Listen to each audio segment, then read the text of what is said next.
Cœur de patrimoine, Cédric Decoeur. Bonjour à toutes et à tous, ravi de vous retrouver comme chaque semaine, comme chaque mercredi matin sur Radio Patrimoine. On est ensemble pour une petite heure afin de gérer au mieux vos placements. Pour ce faire, vous le savez, les meilleurs experts se pressent et se retrouvent sur le plateau pour vous donner un maximum de conseils, décortiquer un marché, évoquer une stratégie ou mettre en lumière un aspect de la gestion de patrimoine. Alors au sommaire de ce 44e numéro, on va s'intéresser à la profession de CGP, de conseiller en gestion de patrimoine à l'occasion de la publication du baromètre de la Chambre nationale des conseillers en gestion de patrimoine. Et puis, on verra qu'on peut investir en immobilier avec de l'impact. On est dans le monde ESG, bien évidemment. Ensuite, on décortiquera les tout derniers chiffres d'EY sur les levées de fonds dans la tech, en insistant, bien sûr, sur la France. Enfin, on causera SCPI, parce que c'est un placement auquel vous êtes bien évidemment très attaché. C'est parti pour Cœur de patrimoine. Cœur de patrimoine, Cédric Decoeur. Et pour débuter, on accueille donc le patron de la CNCGP, Julien Serraki. Bonjour Julien. Bonjour Cédric. Merci d'être au rendez-vous de Cœur de patrimoine, au rendez-vous aussi de ce baromètre que vous publiez maintenant depuis plusieurs fois et qui permet vraiment de prendre le pouls de cette profession que la CNCGP notamment représente, celle des conseillers en gestion de patrimoine. Alors le nombre d'adhérents a considérablement augmenté ces dernières années. Quels sont les facteurs finalement qui expliquent cette croissance et comment l'organisme que vous représentez, Julien, prend par la main, j'imagine un peu, accompagne ces petits nouveaux? Effectivement, on a une croissance très forte. Là, on atteint les 4500 personnes physiques et les 2500 cabinets. Je me souviens, il y a quelques années, quand j'ai commencé ma présidence, les chiffres, c'était plutôt 1800 cabinets, quelque chose comme ça, et puis 2500, 3000 personnes physiques. Donc oui, il y a une croissance très forte. Elle s'explique par deux raisons. D'abord, avec la réforme du courtage, on a accueilli des courtiers qui nous ont rejoints. Donc ça, c'est à peu près aujourd'hui 15 à 20% de nos effectifs, mais c'est pas ça qui explique la croissance très très forte. Finalement, c'est que c'est une croissance de marché, c'est-à-dire qu'on a de plus en plus de CGP qui s'installent, qui viennent des banques privées ou d'autres réseaux et qui viennent s'installer, créer leur cabinet et donc avoir leur propre société. Et ça marche très très fort. On va parler du baromètre. Le baromètre, il est fait pour montrer que la profession est en pleine croissance. On va citer plein de chiffres, mais des chiffres très intéressants et très impactants qui intéressent vraiment tout le monde. Et c'est ça, en fait, c'est qu'il y a une croissance endogène du marché. Alors, vous avez dit un petit mot rapide et on ne va pas se réétendre sur cette réforme du courtage, mais malgré tout, c'était, j'ai envie de dire, un peu une nouvelle race, entre guillemets, d'adhérents qui a fait son arrivée avec cette réforme-là. Est-ce qu'il y a eu des changements qui ont été apportés par cette réforme et puis par l'arrivée de ces gens-là, entre guillemets, dans votre secteur ? Il n'y a pas eu une réforme de l'association en tant que telle. Alors, on a eu l'agrément de la CPR parce qu'il fallait l'avoir, bien entendu, mais on n'a vraiment pris que des courtiers en assurance ou au Néobé qui faisaient déjà notre métier. D'accord. C'est-à-dire qui faisaient de la vie. Donc, vous avez déjà été très sélectif. On a été très, très sélectif. On a refusé plus de 8000, j'ai arrêté de compter à 8000, mais on a refusé 8000 candidatures. Parce qu'évidemment, dès qu'on parle de courtier en assurance, on parle beaucoup d'assurance dommage. Et nous, c'est pas du tout ce qu'on fait, l'assurance dommage. Et donc, on a sélectionné à l'entrée pour avoir des courtiers qui nous ressemblent. C'est pour ça que ça n'a pas du tout changé l'ADN de l'association. Mais évidemment, il fallait leur assurer des services propres, une responsabilité civile propre. Et donc, on a adapté à la marge ces questions-là. Alors, on rentre un petit peu dans le dur. C'est quoi le profil type de l'adhérent de la CNCGP? Il a 48 ans et quand il rentre chez nous, il a 42 ans. Le nouvel admis, il a 42 ans et le dirigeant moyen, il a 48 ans. On a de plus en plus de femmes. Moi, j'aime beaucoup mettre ça en avant. Là, on a atteint pour la première fois, parmi les dirigeants, 20% de femmes. Alors, je dis parmi les dirigeants parce que parmi les équipes salariées, ça fait longtemps qu'on est à 50-50 entre hommes et femmes, et c'est un ratio qui ne bouge pas. Mais évidemment, quand on se concentre sur les dirigeants, c'est pour se concentrer sur les dirigeantes et de montrer qu'il y a plus en plus de femmes qui créent leur cabinet, et ça, on le voit massivement à l'admission. Et alors, comment on fait pour encourager moi, j'essaye d'avoir, c'est pas toujours le cas, mais dans les émissions de nombreuses expertes, comment on fait pour encourager justement certaines peut-être à monter et à prendre des responsabilités responsabilité dans les états-majors, entre guillemets, sur les différentes strates de la CNCGP? Alors déjà, elles n'ont pas besoin de nous pour le faire, parce qu'elles sont évidemment aussi compétentes que les hommes. Mais surtout, moi, ce que j'essaye de faire, c'est dans mon conseil d'administration d'avoir beaucoup plus de femmes administratrices qu'il n'y en a en proportion dans le métier, pour montrer que les femmes arrivent à ces postes de responsabilité-là, et évidemment qu'elles sont aussi performantes que les hommes, voire plus. Mais je le répète, elles n'ont vraiment pas besoin de nous, de toute façon, pour y accéder. Alors, on continue un petit peu à parcourir ce baromètre parce que c'est assez intéressant de voir un petit peu tous les chiffres qu'on trouve et qui nous permettent de prendre le pouls de cette profession, et notamment le chiffre d'affaires moyen des adhérents. Alors, je parlais du nombre d'adhérents, mais leur chiffre d'affaires moyen est également en progression, les encours gérés aussi. Quelles sont les principales sources de croissance de ce monde du conseil en gestion de patrimoine? Ça, c'est intéressant parce qu'on est encore dans une phase, nous, les CGP, où on a une forte croissance de nos parts de marché, mais en même temps, on ne se marche pas encore sur les pieds puisque cette part de marché, elle n'est pas suffisante pour qu'on soit en concurrence les uns avec les autres. Donc, ça veut dire quoi? Ça veut dire qu'on prend des parts de marché au réseau bancaire ou au réseau assis, on appelle ça comme ça, des banques ou des compagnies d'assurance, parce qu'il y a toute une partie de notre cœur de cible qui est ce qu'on appelle la clientèle patrimoniale. Ça commence avec quelques dizaines de milliers d'euros d'encours jusqu'à quelques millions. En dessous, c'est le mass market, et au-dessus, on va dire que c'est la clientèle des banques privées, même si beaucoup de CGP ont des clients de type banque privée. Et sur cette clientèle patrimoniale-là, en fait, on est en train de récupérer tout ce qu'il y a dans les autres réseaux et les réseaux bancaires dont j'ai parlé. Donc c'est ça, c'est pour ça que je dis que c'est une croissance endogène, c'est-à-dire qu'on a juste besoin de bien faire notre métier, d'être disponible pour acquérir des clients simplement par ça. Et il n'y a pas d'autres défis, entre guillemets, à relever pour, on va dire, conserver cette croissance? Parce que il y a un moment, ça pourrait finir par se tasser une fois que vous aurez, si je vous suis, siphonné les réseaux assis.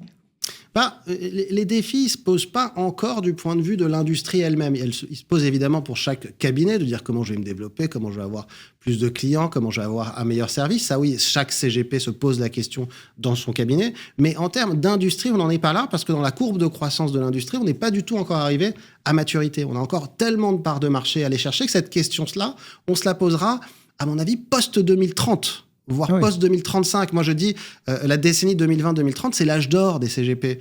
C'est le moment où on prend des parts de marché très facilement, sans être en concurrence les uns avec les autres. Donc, il y a une réflexion qu'on mène au niveau de l'industrie elle-même sur qu'est-ce qu'on va faire dans 5 ans ou dans 10 ans, mais c'est quand même encore assez loin. Mais évidemment, chaque cabinet se pose la question, notamment sur les questions numériques, de digitalisation, de cybersécurité. On en a eu la preuve il n'y a pas si longtemps, de qu'est-ce qu'on fait dans son cabinet pour mettre tout ça en œuvre. Un petit mot aussi de la répartition géographique, parce que c'est pas... je vais enfoncer une porte ouverte. Il y a les grandes métropoles, il y a Paris, il y a les grandes métropoles, et puis après, il y a le reste du pays. Est-ce que c'est le cas aussi? Est-ce que les cabinets de CGP sont majoritairement, on va dire, en Île-de-France, dans les grandes métropoles, et puis que quand on s'en éloigne, c'est plus compliqué de trouver son CGP? Alors, évidemment, Paris représente un tiers des cabinets, mais ça, c'est un grand classique dans beaucoup d'industries. Après, vous avez l'axe Lyon-Marseille. Mais ce qui est intéressant, c'est que là, Bordeaux, par exemple, est passé devant Marseille. Vous voyez, la région Aquitaine est passée devant la région PACA en nombre de cabinets. Surtout, on a fait un petit calcul. On s'est dit, mais finalement, un Français, il est à quelle distance, où qu'il soit en France, d'un cabinet de gestion de patrimoine? Et ben, vous êtes à 15 km au plus loin d'un cabinet de gestion de patrimoine, parce qu'il y en a aujourd'hui absolument partout en France, même dans des zones moins denses en termes de population. Vous avez des cabinets personne, mais dans la Creuse, c'est facile de trouver un CGP? Et dans la Creuse, c'est facile de se déplacer et de trouver un CGP. Ne m'en voulez pas pour les représentants de la Creuse, c'est un peu le cliché, hélas. Et du coup, un organisme comme la CNCGP, il a tendance pas à chouchouter, mais à prendre un peu plus soin d'un cabinet qui est peut-être plus isolé pour qui reste, par exemple, ou qui se développe aussi bien que celui qui est à Bordeaux, à Rennes, à Nantes, à Lyon. Et évidemment, on peut dire, celui à Paris, il n'a pas besoin de nous pour rencontrer les assets, pour rencontrer les assureurs. Ils sont tous à Paris. En revanche, dès que vous êtes en province, et encore plus si vous n'êtes pas dans un des grands pôles, Bordeaux, Toulouse, Marseille, Lyon, vous avez évidemment besoin de la CNCGP pour le faire, parce que nous, on le fait via toutes les formations qu'on fait en France. On a plus de 60 événements en France pour des formations. Et lors de ces 60 événements, on fait venir des partenaires, des assets et des assureurs pour qu'ils puissent rencontrer évidemment des CGP qui sont plus isolés. Donc on a une réflexion vraiment autour des régions pour animer le réseau des régions, et puis parce qu'on a bien conscience qu'il y a une utilité sociale à notre métier, et qu'effectivement, le CGP, qui est, alors tu citais l'exemple de la Creuse, mais ou d'une autre région moins densément peuplée, il va faire beaucoup de choses en fait pour son client, parce que ça va être son homme de confiance. Et donc ce CGP-là, il faut le chouchouter, évidemment, et il faut lui apporter le plus de services possible. Alors vous avez rappelé l'importance de tout ce qui est contact donc avec l'organisation, etc., et notamment le pilier formation. Qu'est-ce que vous avez fait récemment qui a marqué plus particulièrement, on va dire, cette nécessité, parce que c'est une nécessité réglementaire, de se former pour un CGP, d'être à la page? Ce qu'on fait, donc, c'est ces 60 événements dont j'ai parlé. Et puis, surtout, on fait ce qu'on appelle des universitaires. Alors, on réunit plusieurs régions et on va se réunir à 150, 200 CGP. Alors, d'une même région ou pas. Avant, on le faisait par région, mais maintenant, les gens traversent la France. Finalement, ils sont dans le Nord. Ils disent, tiens, il y a une université à Bordeaux. Ça va être sympa. Je vais faire ma formation. Et puis, derrière les 2 jours de formation, je vais rester à Bordeaux 1 ou 2 jours parce que c'est le week-end et je vais en profiter en famille. Et ça, ce format d'université, il a énormément de succès. Il dure 2 jours. Et on en est à 6 universités. On va passer à 7 et bientôt à 8 parce qu'on a tellement de demandes qu'on est obligé de multiplier ce format qui plaît beaucoup à nos adhérents, puisque une fois qu'ils ont fait une université 2 jours et puis 3 jours de réunion régionale, ça c'est 3 événements d'une journée, ils ont fait toute leur formation pour l'année. Ah oui. Un petit mot aussi de la digitalisation. Vous êtes passé tout à l'heure un petit peu dessus, et c'est vrai que c'est un aspect important du métier. On en a beaucoup parlé évidemment au moment de la crise Covid, etc.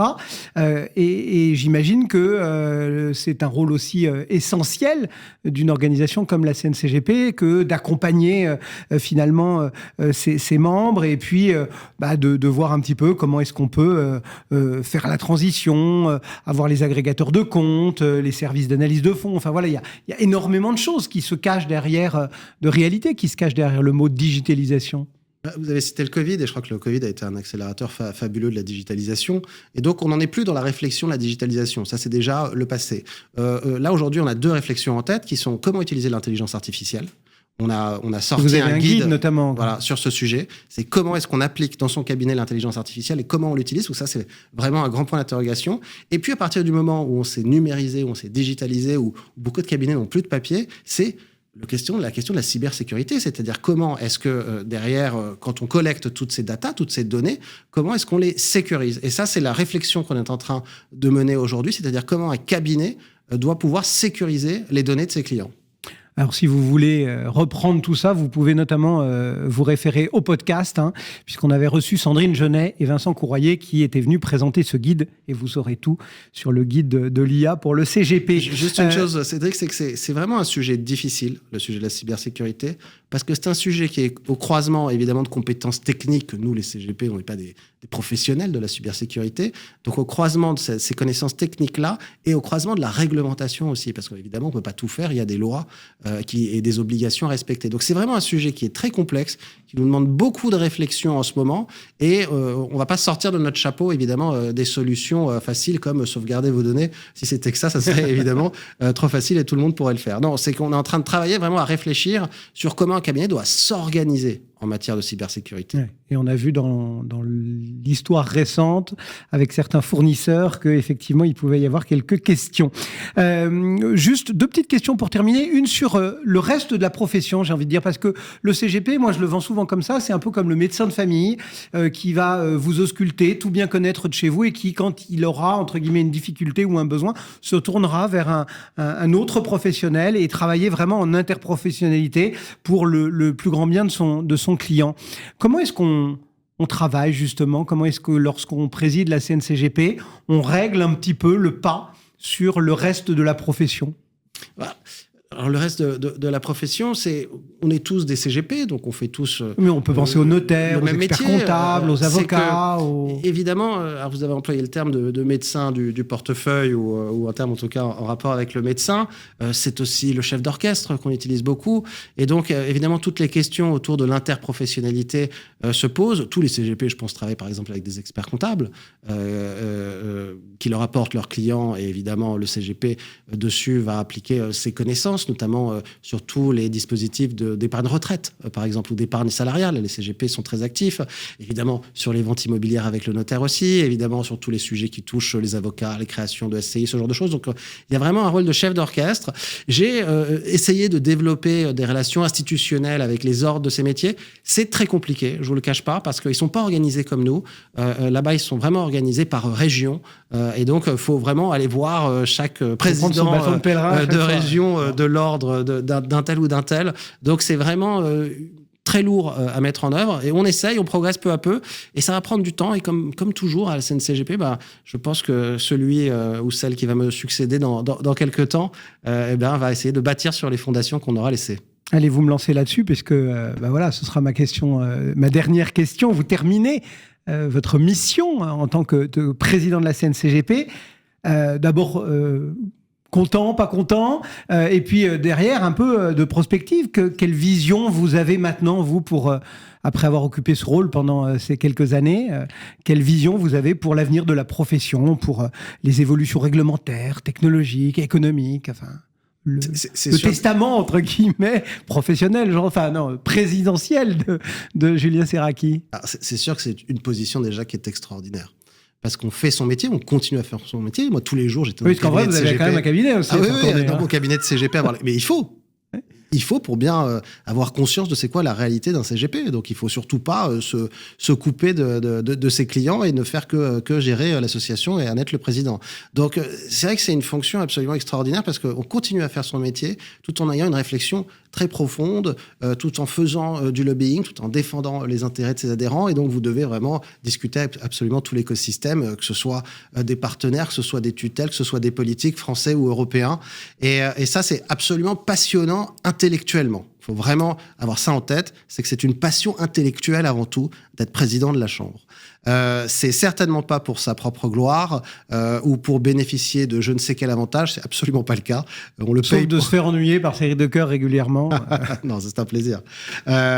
Mais évidemment, derrière, on a une réflexion sur la profession qui est haute, parce qu'on n'a pas le nez dans le guidon, parce qu'on est en hauteur. Et donc, ce que je vois pour les CGP dans les 5-10 prochaines années, le grand défi, à mon avis, ça va être de dire « Ok, très bien, on croit beaucoup. Ça veut dire qu'on devient des entreprises de plus en plus importantes. Ça veut dire qu'on recrute de plus en plus. Donc, il y a toutes ces réflexions de chefs d'entreprise à mener qu'avant, on ne menait pas forcément. Et aujourd'hui, on voit qu'on a des grands groupes de CGP qui ont plusieurs centaines de CGP salariés. Donc, il y a d'abord cette dimension. On est avant tout un chef d'entreprise. Et il y a ensuite le grand challenge qui va être comment je garde l'intuitu personnel avec mon client, comment cette grande force du CGP, c'est-à-dire son contact très proche avec son client, on va le garder vu que nos structures deviennent de plus en plus grandes. Et je pense que le vrai challenge, il est là. On n'a pas de réponse aujourd'hui. Tant que ce sont des CGP qui sont à la manœuvre, j'ai aucun doute que ça se passera très bien. Dans 10 ans, 15 ans, quand ces CGP-là vont partir à la retraite, qu'est-ce qui va se passer pour l'intuitu personnel ? Et c'est là qu'est la question et c'est là qu'est le challenge. Merci Julien. Merci Cédric. Julien Serracchi, donc le président de la CNCGP. On se retrouvera au Midsommar dans quelques semaines et on verra qui, celle ou celui qui vous succédera. En tout cas, je serais ravi de vous y recroiser. Le 12 juin, Midsommar, Maison de la Chimie et Musée Rodin. Ça va être extraordinaire comme les 2 précédentes éditions. Et bien évidemment, Radio Patrimoine y sera. Cœur de patrimoine, Cédric Decoeur. Et on poursuit notre voyage au cœur de votre patrimoine en accueillant Mehdi Gaïji. Bonjour. Bonjour Cédric. Vous êtes le président d'Horizon AM. Peut-être d'abord un petit portrait, rapide, mais un petit portrait d'Horizon. Qui êtes-vous ? Alors Horizon AM est la société de gestion de portefeuille du groupe Horizon. Elle est agréée par l'autorité des marchés financiers et elle développe des solutions d'épargne immobilière destinées aux particuliers et aux institutionnels. Historiquement, elle a développé une activité de financement de ce qu'on appelle le private equity immobilier, le capital investissement immobilier. C'est le fait de financer la production de l'immeuble dans sa phase initiale. Et puis, au fur et à mesure, elle s'est développée, elle s'est diversifiée vers la détention immobilière, une activité un peu plus standard dans la compréhension de ce que c'est l'immobilier. Alors, diversification pour Horizon, mais diversification aussi pour les placements de ceux qui vous feront confiance.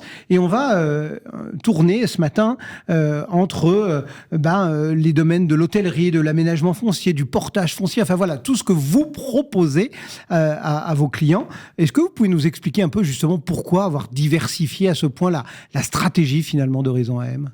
Alors, au début, on a démarré avec le financement principalement du logement, donc le résidentiel. Et puis, au fur et à mesure, on s'est rendu compte que la notion d'habitabilité englobait une réflexion beaucoup plus importante que uniquement le logement en tant que tel.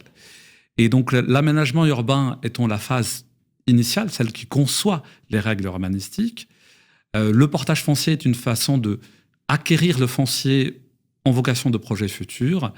Et l'hôtellerie est une manière de résider différente. Donc, je dirais que ça s'est fait naturellement. Et c'est des classes aujourd'hui d'actifs immobiliers qui sont très résilientes dans le contexte.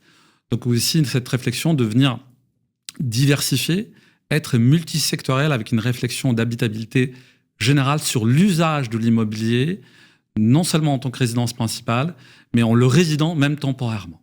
Alors, on va revenir sur de nombreux aspects, mais il y a un truc marquant quand on découvre un petit peu vos propositions, c'est l'impact très fort et l'intérêt de l'ESG dans toute votre réflexion.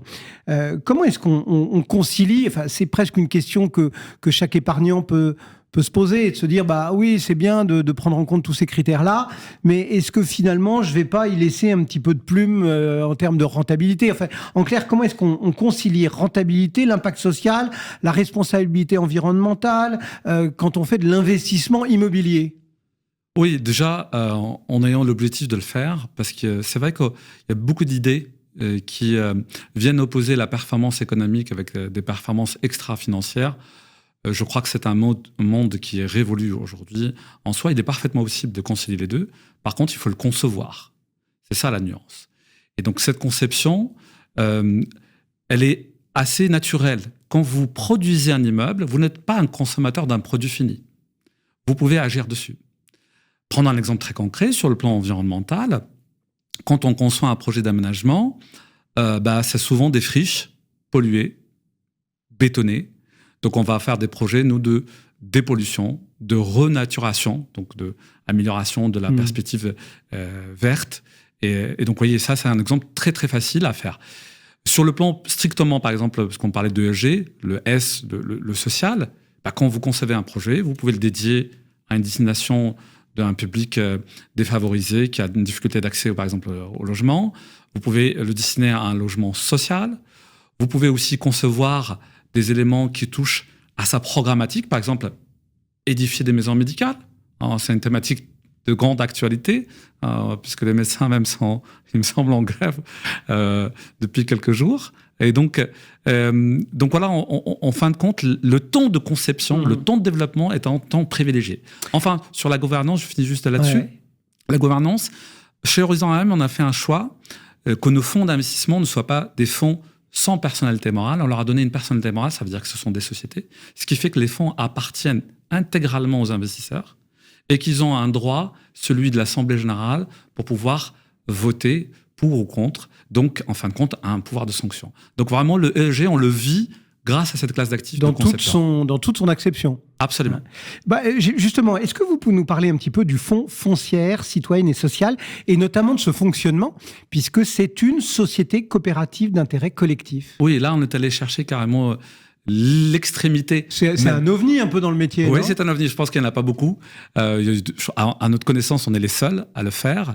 Quand vous choisissez un fonds sous format de société coopérative d'intérêt économique, depuis avec un agrément supplémentaire qui est l'agrément ESUS, entreprise solidaire et utilité sociale, ça veut dire que le fonds fait partie de l'économie sociale et solidaire, c'est un secteur à part. Alors, quand on dit société coopérative, un point numéro 1, c'est la gouvernance. La gouvernance et la répartition capitalistique. Peu importe ce que vous mettez, chaque associé a une voix. Vous voyez, déjà, ça distord, je dirais, l'effet mécanique financier en tant que tel. Chacun est représenté. D'accord. Ensuite, sur le plan strictement de l'objet social de la société, on va faire toutes sortes de projets d'utilité sociale. Je disais, par exemple, développer des maisons médicales dans des déserts médicaux. Ça, c'est un point très important. Nous développons actuellement aussi des activités de tout ce qui est garde d'enfants. Donc là aussi, on s'adresse à nos bouts de chou. Il y a une très grosse pénurie en France sur la garde des enfants. 2/3 ne bénéficient pas de place en crèche, donc il y a une activité vraiment assez importante là-dessus. On peut également développer des accessions de logement dans des dispositifs très spécifiques, tels que le Loca Avantage 2. Ce sont des accès de logement à des publics défavorisés qui n'ont pas la possibilité d'être solvables sur le marché conventionnel. Alors, je vais mettre un peu les pieds dans le plat et faire mon crésus, entre guillemets, mais il y a un intérêt fiscal à investir dans un produit comme celui-là. Enfin, on se dit, finalement, mon argent va servir à une utilité sociale. Donc, il y a quoi? Il y a une carotte fiscale, Oui, alors bon, c'est effectivement... On pose toujours la question comme ça en France, hein, c'est comme ça, je suis désolé. Non, mais en fait, pour flécher l'épargne des particuliers vers effectivement cette dynamique, le législateur permet effectivement la réduction d'impôts de 25%, c'est ce qu'on appelle l'IR-PME. C'est très important parce qu'effectivement, c'est une motivation pour les épargnants à y aller, et heureusement. Par ailleurs, quand on souscrit dans ce genre de fonds, on est exonéré de l'IFI, puisque les parts sociales qu'on achète rentrent dans un cadre spécifique de l'USUS, comme je l'ai évoqué, et ça permet un abattement sur son IFI, voire une exonération. Donc il y a une petite cerise sur le gâteau. Et effectivement, c'est un attrait qui n'est pas neutre, parce que ça permet effectivement d'avoir un effet de levier. Comment est-ce que vous sélectionnez les projets? Là, vous nous avez parlé de cabinets médicaux, de garde d'enfants. Enfin, voilà, on entend bien la fibre sociale, mais comment est-ce que vous sélectionnez tel ou tel projet? Alors, classiquement, comme tout gérant, il y a un diagnostic économique. Il faut que l'opération soit économiquement viable. Ça, je dirais, c'est le standard. Donc, c'est pas utopique?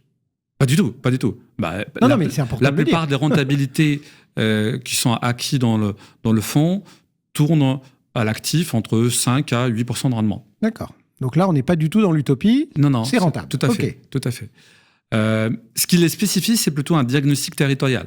Quand vous vous implantez quelque part sur un territoire pour implanter, par exemple, une micro-crèche, c'est une étude assez importante de la localité, de la garde d'enfants, de la sociologie, mais de l'administration également, des autorisations auprès des CAF, des PMI, etc. Donc, un travail d'ingénierie assez important. Voilà, et il faut le considérer en tant que tel. Et enfin, il y a un diagnostic, je dirais, ESG strictement parlant, puisque le but, tous les projets, 100% des projets que nous étudions, sont passés au tatami ESG. Et le but, c'est que quand on a une note initiale qui est généralement en dessous de la moyenne, le but, c'est de valoriser pour qu'on soit largement au-dessus de la moyenne, pour ne pas dire, je l'espère, un jour ou l'autre, arriver à la maximisation absolue. D'accord. Donc, effectivement, il y a une triptyque de diagnostic pour permettre faire en sorte que ce produit reste dans ses qualités intrinsèques. On sent dans vos propos, dans votre enthousiasme, vraiment une conviction profonde. Et du coup, je m'interroge, les épargnants qui choisissent de vous faire confiance et de venir mettre leur épargne dans les produits et au service des idées que vous portez, ce sont finalement des clients comme les autres, un numéro, j'ai envie de dire, dans un fonds, ou est-ce que finalement ce sont des clients un peu particuliers parce que ESGisés, entre guillemets, parce que investis, parce que impactés, parce que convertis, enfin, et est-ce que du coup vous les accompagnez de façon peut-être un petit peu plus spécifique, plus particulière, je sais pas, avec un reporting, avec un suivi plus, voilà, je sais pas, plus important? Alors, tout un chacun peut avoir une réflexion d'une épargne citoyenne. On l'est tous citoyens en payant des impôts, donc on est un peu passif.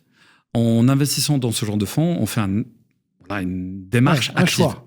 Voilà. Donc on peut être citoyen, on peut effectivement faire des économies d'impôts, mais en participant autrement aux bienfaits communautaires. Alors, donc forcément, je dirais qu'on s'adresse à tout le monde. Après, c'est à nous d'aller chercher cette fibre pour faire expliciter qu'il y a la possibilité de conjuguer effectivement, variable financière. L'objectif du fonds, c'est de faire l'inflation avec l'économie d'impôt, c'est plus de 5%. D'accord. Ça se défend. Quand on fait quelque chose d'utile économiquement, socialement et localement. Il faut rappeler qu'on est dans des visions géopolitiques heurtées. Si on peut investir chez nous dans une utilité immédiate, tant mieux. Alors après, bien sûr, vis-à-vis des investisseurs, nous avons la possibilité d'assurer des communications transparentes. On a 3 tons principaux. Je l'évoquais tout à l'heure, un ton annuel qui est l'Assemblée générale, un temps vraiment fondamental, parce que c'est une publication des comptes auditée par des commissaires aux comptes et validée par les actionnaires qui sont là. Un temps qui est semestriel, on fait un reporting précis sur tout ce que nous faisons, ligne par ligne, donc du portefeuille, pour voir l'évolution de la gestion des projets. Et enfin, un temps trimestriel, où là, carrément, c'est des visions que nous organisons pour communiquer directement et répondre aux questions-réponses.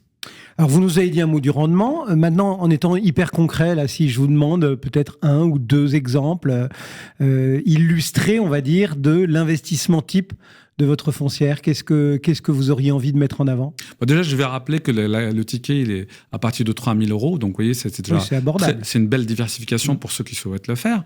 Si je prends des exemples concrets que nous venons d'effectuer, nous venons de livrer une maison médicale sur Saint-Germain-les-Corbeilles, dans le 91, 1200 m², soutenue par la mairie, bénéficiant de subventions qu'on a versées à la mairie en tant que telle. Et elle est remplie de médecins et de fonctions paramédicales qui touchent aux soins. Donc ça, c'est quelque chose qui est très récent. On peut également développer, actuellement, on développe une micro-crèche 12 berceaux sur la commune de la Grande Paroisse, dans le 77 en Seine-et-Marne. Donc vous voyez, dans une commune ne bénéficiant pas forcément d'aura économique majeure. Là aussi, on est allé chercher des subventions également et on est en train de préparer une livraison au courant 2026 pour répondre à des besoins. Et d'ores et déjà, alors qu'on n'a même pas quand démarré la gestion du chantier et sa livraison, la crèche déjà est pleine. Donc il y a vraiment des gros besoins. Donc ça, ce sont 2 exemples concrets. Je peux vous en citer des dizaines ainsi.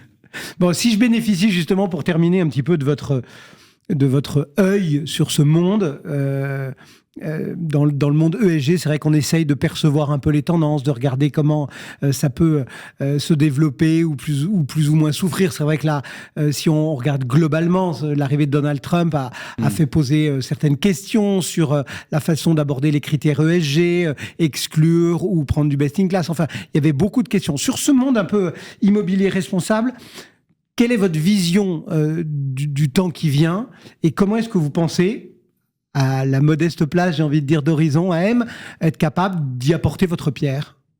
Alors, au-delà je dirais, d'une atrophie conjoncturelle géopolitique, la tendance nous paraît être une tendance de fond, ce qui paraît être une nécessité, je dirais, planétaire, et est en train de devenir la norme et une évidence.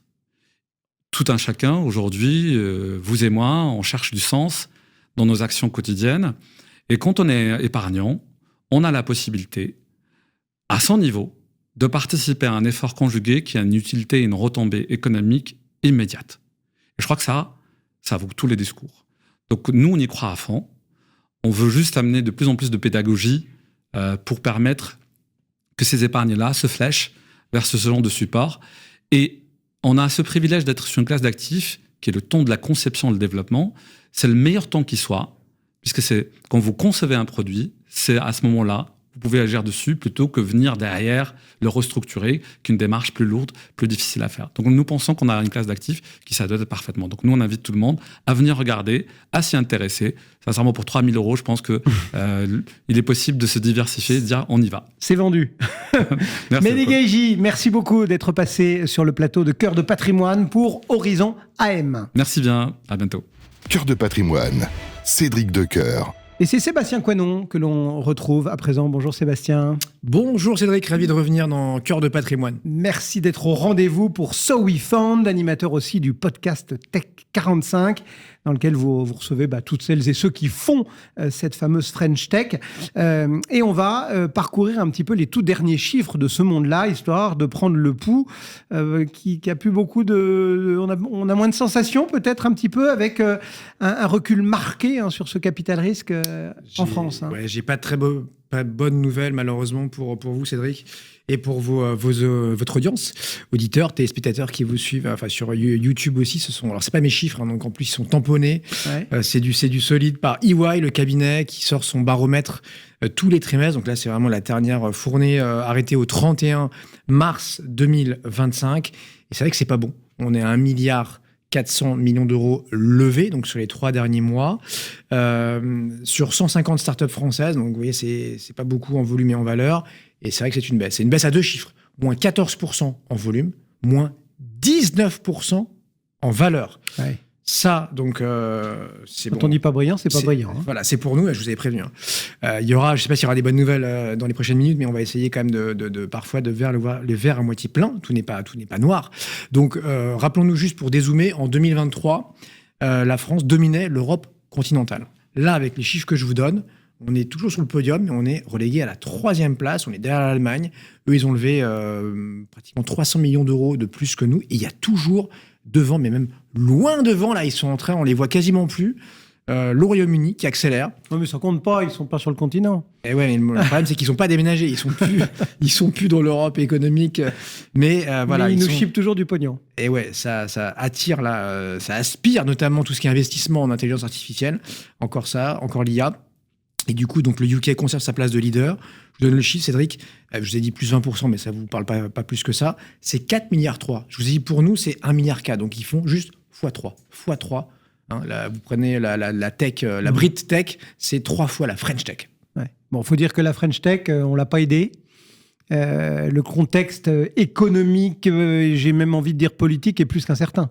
Ouais, alors bon, le contexte global, il n'est pas terrible, donc j'ai envie de dire, on a tous le même terrain de jeu, sauf qu'en plus, en France, on aime bien se rajouter quelques petites difficultés, et c'est vrai que depuis maintenant 1 an, c'est compliqué en France, instabilité économique, instabilité politique, ça ferait les investissements, vous savez mieux que moi, Cédric, notamment en bourse, hein, on dit que voilà, on a coutume de dire, quand les investisseurs doutent, ils savent pas ce qu'il faut faire, ils retirent leur billes, ils se mettent cash, ils vont sur des actifs moins risqués, quoique il y en a de moins en moins, mais bon...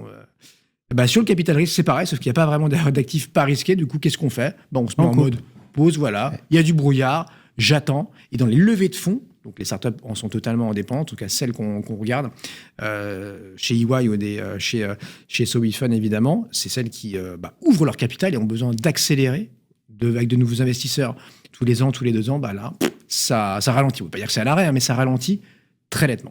Ça veut dire que pour ceux qui nous suivent régulièrement, parce qu'on se voit à peu près toutes les 5-6 semaines, il y avait quelques grands noms, quelques grosses levées, des tours de table sympathiques. C'est fini, ça ? Il faut oublier, on va être... pas fini, mais il y en a de moins en moins. Peut-être qu'au semestre, on les comptera sur les dates d'une main. Non, je plaisante, mais c'est vrai qu'au-delà de 100 millions, c'est rarissime. Là, je vous en cite 2, pour ce premier trimestre. Loft Orbital, je vous en cite 2, parce que vous ne les connaissez pas forcément. Évidemment, ce n'est pas encore des licornes. Donc, Loft Orbital, 170 millions d'euros. Ils sont basés, alors c'est marrant, à Toulouse, mais aussi à San Francisco. Donc, c'est une boîte franco-américaine. C'est peut-être une clé du succès.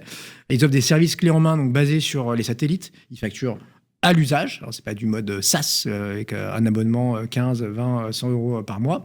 Ils ont déjà séduit de beaux noms. Eutelsat en Europe, mais j'ai encore mieux que ça, plus prestige. La DARPA, la NASA aux États-Unis. Ouais. Un exemple. Un deuxième, Alice et Bob, eux, ils ont levé 100 millions, tout rond, pépite française du quantique, que j'ai eu la chance de recevoir il y a 2 ans maintenant sur mon podcast que vous aviez la gentillesse de citer, donc Tech 45. Alice et Bob, spécialisé dans les qubits de chat de Schrödinger. Ce n'est pas une insulte, hein. Je ne savais pas ce que c'était avant de travailler le dossier, je vous rassure. Je vous fais totalement confiance. Donc en gros, c'est quoi les qubits de chat ? C'est moins sensible aux erreurs qui sont très fréquentes dans tout ce qui est ordinateur quantique. Et du coup, ces erreurs, souvent, elles transforment, elles provoquent des transformations et elles mettent des 0 en 1 ou vice-versa, et ce qui casse un peu évidemment les calculs. Eux, ils ont craqué un truc, et en tout cas, ils arrivent encore à lever de l'argent, et ça plaît aux investisseurs. Mais là, on est dans 2 secteurs qui ont entre guillemets rien à voir. Si on essaye de regarder justement secteur par secteur, est-ce qu'il y a un zoom sectoriel qui est plus favorable, puisque vous nous avez dit qu'on va essayer de dire que tout n'est pas noir ? Tech, deep tech, ça fonctionne très très bien. On sent qu'il faut des innovations de rupture. Et là, ils sont largement en tête avec quasiment 400 millions d'euros levés entre janvier et mars 2025. Derrière, vous avez la green tech. Il y a beau avoir Trump aux États-Unis, en Europe, on y croit encore, on investit, et en France en particulier. On est sur pas loin de 300 millions d'euros levés. Et derrière, vous avez les logiciels. Ils ne sont pas enterrés, ça marche encore. Et en France, on a une vraie patte là-dessus sur tout ce qui est SaaS, B2B. Et puis, le regain d'intérêt, notons-le, pour la fintech. Sowifun, évidemment, on en fait partie. Ou tout ce qui est tech bio, biotech, medtech, mis dans la famille des life sciences. Voilà donc pour le zoom.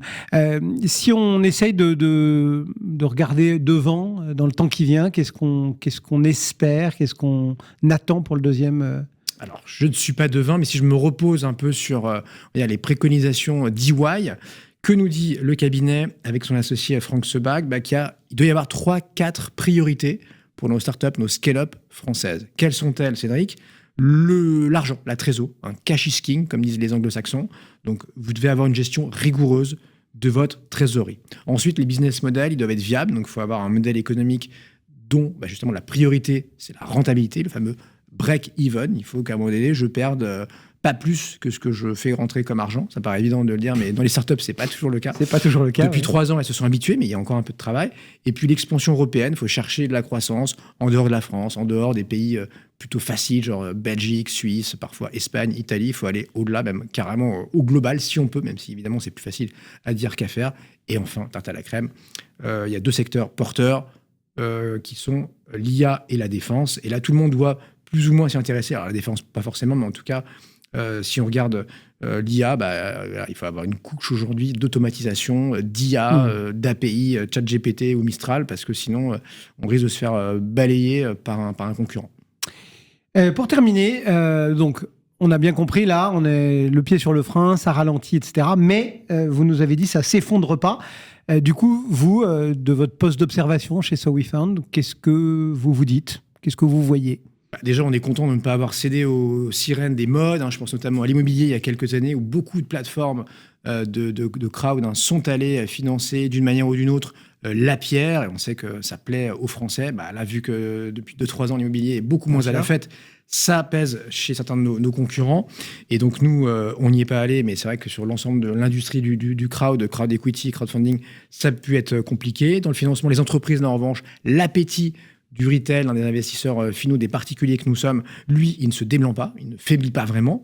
Notre positionnement donc chez SoWeFound de leader du co-investissement aux côtés des pros, donc ça peut être des business angels, des VC, des fonds de capital risque ou des family office, là c'est vraiment un élément de réassurance pour ces particuliers et ça marche, notamment chez SoWeFound. On a eu une sortie, donc un exit avec un beau multiple au T1, on aura un autre exit là qui arrive dans les toutes prochaines semaines au T2 et puis côté startup, là clairement elles ont bien compris, on parlait des entrepreneurs tout à l'heure, l'avantage d'embarquer une partie de leur communauté, des nôtres aussi, de nos investisseurs, 150 000 mine de rien chez SoWeFound, c'est pas rien, et de les transformer comme ça, quasiment du jour au lendemain, en super ambassadeurs, dans un contexte incertain où les clients churn, où il est difficile de se faire entendre parce que voilà, on est sur un marché saturé d'images, d'infos, de recommandations, de tout ce qu'on veut, de notifs. Voilà, nos entrepreneurs, ils sont pas hors sol non plus chez SoWeFound, donc ils mettent plus de temps à trouver, c'est vrai, un investisseur lead quand ils sont en levée de fonds, à boucler ces mêmes tours de table. L'argent est-il plus rare, Cédric ? La réponse est oui. L'ambition, est-ce qu'elle est là ? Oui. Et en plus, elle est intacte. Je pourrais même vous rajouter. Eh bien, c'est convaincu, ça, au moins. Sébastien Coinon, donc, pour SoWeFound et le podcast Tech 45. On se retrouve bientôt ? À bientôt, Cédric. Et nous, on continue à s'intéresser à votre patrimoine et on va parler SCPI dans un instant. Cœur de patrimoine, Cédric Decoeur. Et on termine donc ce numéro de Cœur de patrimoine en accueillant Jonathan Diver. Bonjour, Jonathan. Bonjour, Cédric. Comment vas-tu ? Merci d'être au rendez-vous. Tout va bien et ravi de recevoir Meilleur SCPI une fois de plus pour parler de ce monde des SCPI. Qu'est-ce qu'on peut dire déjà du marché ? On approche on va dire la mi-saison, même si on a encore quelques semaines. Mais voilà, le retour des beaux jours, on se dit qu'on en a fini avec l'hiver. Est-ce que le marché de la SCPI se porte bien, lui ? Alors, il n'y a pas un marché, mais il y a des marchés des SCPI. C'est important de le préciser parce c'est vrai qu'on a connu, on va dire, 10-12 ans de marché unique, monotone. Là, on a des marchés des SCPI. Alors, du coup, c'est super intéressant parce qu'il faut essayer d'avoir une grille de lecture un peu plus aboutie. Et il va y avoir encore des super bonnes performances en 2025. L'année dernière, on a eu des SCPI qui ont distribué jusqu'à plus de 10% de performance, donc plutôt sympa. Il y en a d'autres qui ont dévalorisé, donc il y a aussi... On en a beaucoup parlé. Ouais, on en a beaucoup parlé. Mais le problème, c'est qu'en fait, on parle que de celles qui dévalorisent, alors qu'il y en a qui sont en train de saisir des super bonnes opportunités. C'est un peu, j'allais dire, faut investir au son du canon et vendre au son du violon. Et d'autant que celles qui ont baissé leur prix de part, etc., sont minoritaires dans la masse, non ? Il y en a quand même beaucoup qui ont baissé leur prix de part. Il y a à peu près 50% de la capitalisation qui a été affectée. Mais il y a quand même une grande majorité de SCPI qui n'ont pas baissé leur prix de part, voire certaines qui ont fait progresser leur prix de part. Oui, c'est ça. Et surtout, en fait, le point qui est important, c'est que les SCPI, elles investissent cash sans condition suspensive de financement. Dans un monde où les crédits ont augmenté de façon significative en 2023, forcément, ceux qui ont du cash, ils sont capables d'acheter dans des bonnes conditions, de tordre un peu les vendeurs. Et c'est ce qui s'est passé. Et quand il y a des périodes de flou, c'est là où il y a des bonnes opportunités. Et les gérants l'indiquent. Aujourd'hui, il continue d'y avoir des bonnes opportunités à saisir. Donc le marché, même si vous avez essayé de me faire dire que c'était les marchés, mais ces SCPI sont toujours dynamiques. C'est durable parce que on a vu des nouvelles, on a vu des réorientations. Enfin voilà, il y a des moments où il a fallu un peu se réinventer pour reséduire dans le contexte un peu troublé. Alors, je pense qu'il y a une question un peu de fond. C'est est-ce qu'il y a trop de SCPI sur le marché des SCPI ? D'accord. C'est une vraie question qu'il faut se poser. Est-ce qu'il y a trop de SCPI ? Donc, en 2024, c'est 16 SCPI qui ont été créés. Alors, si on le regarde d'un point de vue positif, on voit que les SCPI séduisent plus de 4 millions de Français. Elles ont des outils qui leur permettent aujourd'hui d'être un outil très moderne, avec plein de façons d'investir, en versement programmé, investissement des dividendes. Elles peuvent désormais bénéficier de revenus complémentaires, les panneaux photovoltaïques par exemple, production d'énergie, etc. Donc on voit qu'elles ont su quelque part répondre à des besoins des épargnants, des volontés des épargnants. Et on voit qu'il y a eu des innovations qui ont été, moi je trouve, assez remarquables au cours de l'année 2024. Donc on innove encore dans la SCPI, dans ce produit qui, ne m'en voulez pas, est un vieux produit ? Exactement, c'est un vieux produit mais qui a beaucoup d'avantages et on innove et ça montre que quelque part le secteur est porteur et on peut saluer finalement ce côté R&D, innovation qu'il y a dans le secteur des SCPI. Qu'est-ce qu'on peut badger innovation dans des SCPI actuels? Alors, des exemples. Il y a plusieurs exemples. Si on prend par exemple la SCPI Quorum USA. Ouais.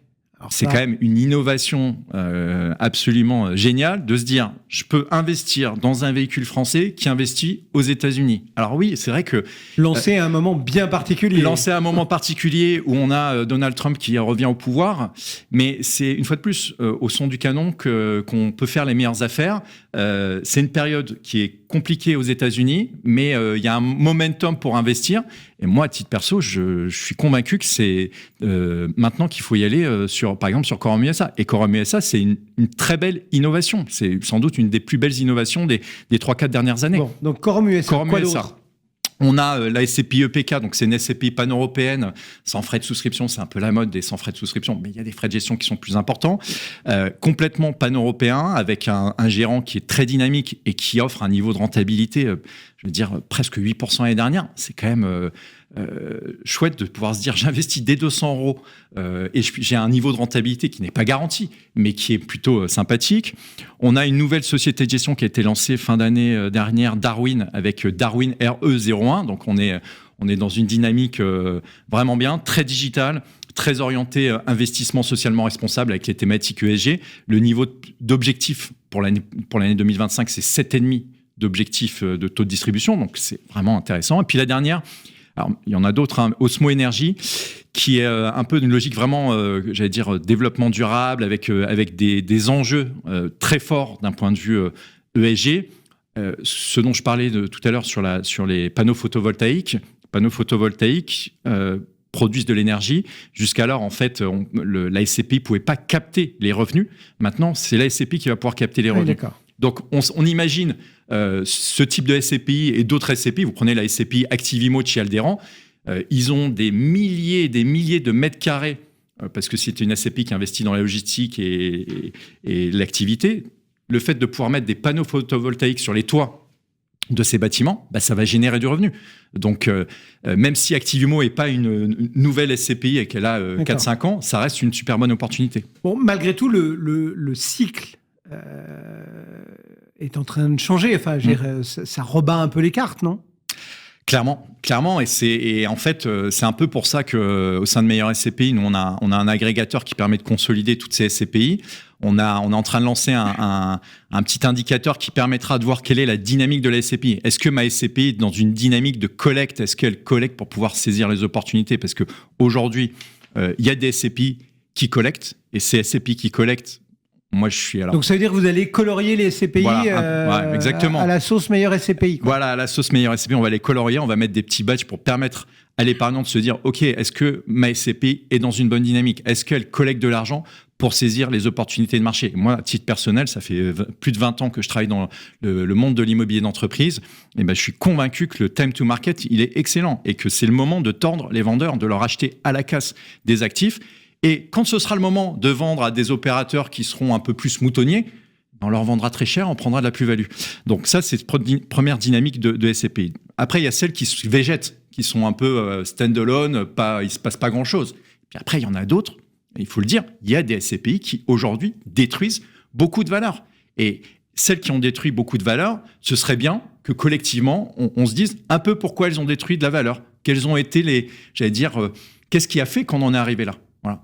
Et moi, je suis convaincu qu'on a un travail collectif à effectuer pour permettre à l'épargnant de se dire, OK, c'est time to market d'investir ou au contraire, c'est le moment de vendre. Mais ça veut dire, parce que vous avez commencé tout à l'heure en faisant un peu de provoque en disant, y a-t-il trop de SCPI? Mais ça veut dire que si on vous suit avec ce petit badge qui va pas être hyper agréable à porter... Pour certains gérants, voilà, ça veut dire vous avez envie de pousser un peu à ce qu'il y ait moins de SCPI, soit qu'il y en ait carrément qui ferment, ou au moins qu'il y ait une consolidation. Enfin.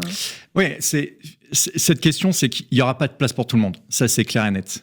Donc il va falloir qu'il y ait du ménage, de la consolidation. Voilà, il va y avoir de la consolidation. Et alors, la consolidation, c'est pas je ferme une SCPI, c'est je fusionne avec d'autres SCPI. Et c'est ce qui va se passer assez naturellement. Est-ce que c'est grave? Non. Est-ce que ça va avoir un coût? Oui, ça aura un coût pour l'épargnant parce que fusionner une SCPI, ça coûte quand même un peu d'argent. Ça ne se fait pas en claquant des doigts sur. On ne dit pas juste les deux. Voilà, on remet tout dans le même pot. Voilà. Donc, mais est-ce que ce sera positif? Oui, je pense que c'est important. Et aujourd'hui, les SCPI qui vont quelque part s'en sortir. Alors s'en sortir, il y en a beaucoup qui cartonnent et tant mieux, mais qui vont finalement sortir du lot. C'est celles qui offrent des services à l'épargnant. C'est important que l'épargnant il puisse avoir toute la batterie de services, réinvestissement des dividendes, versement programmé, mensualisation sur les revenus. On a des revenus de part de SCPI où chaque mois, je touche mon revenu comme si j'avais investi dans un appartement ou un studio locatif. Donc, on ne tourne pas le dos au SCPI, mais on choisit mieux sa SCPI. On reste très sélectif et c'est pour ça que c'est important d'y aller pas à pas.